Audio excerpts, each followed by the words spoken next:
പാലക്കാട് വല്ലപ്പുഴ ചൂരക്കോട് കാണാതായ 15 വയസ്സുകാരിക്കായി തെരച്ചിൽ തുടരുന്നു. ചൂരക്കോട് സ്വദേശി അബ്ദുൽ കരീമിന്റെ മകൾ ഷഹാന ഷെറിനെയാണ് കാണാതായത്. ഷഹാന പട്ടാമ്പി റെയിൽവേ സ്റ്റേഷന് സമീപം എത്തിയ CCTV ദൃശ്യം കിട്ടിയിട്ടുണ്ട്. നന്ദഗോപാൽ വിവരങ്ങളുമായി പാലക്കാട് നിന്ന്. നന്ദഗോപാൽ, അന്വേഷണം ഏതു വഴിക്കാണ്? 9 മണിയോടുകൂടിയാണ് ഈ ഷഹാനയെ കാണാതാകുന്നത്. അതായത് കുട്ടി പറഞ്ഞത് ട്യൂഷൻ കഴിഞ്ഞ സ്കൂളിലേക്ക് പോകുന്നു എന്നുള്ളതാണ് വീട്ടുകാരെ അറിയിച്ചിരുന്നത്.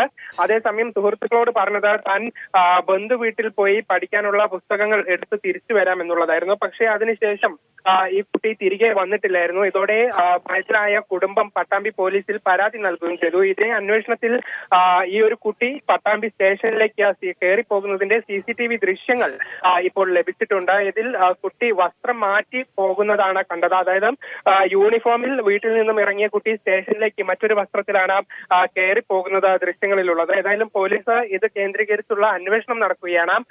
മറ്റു സൂചനകളൊന്നും തന്നെ ഇതുവരെ ലഭിച്ചിട്ടില്ല. പക്ഷേ ആ കുട്ടി സ്റ്റേഷനിൽ നിന്നും ട്രെയിൻ കയറി പോകിയിട്ടുണ്ടാകാം എന്നുള്ളതാണ്. അപ്പോൾ ആ ഭാഗത്തുള്ള CCTV ദൃശ്യങ്ങളൊക്കെ കേന്ദ്രീകരിച്ചാണ് ഇപ്പോൾ അന്വേഷണം പുരോഗമിച്ചുകൊണ്ടിരിക്കുന്നത്.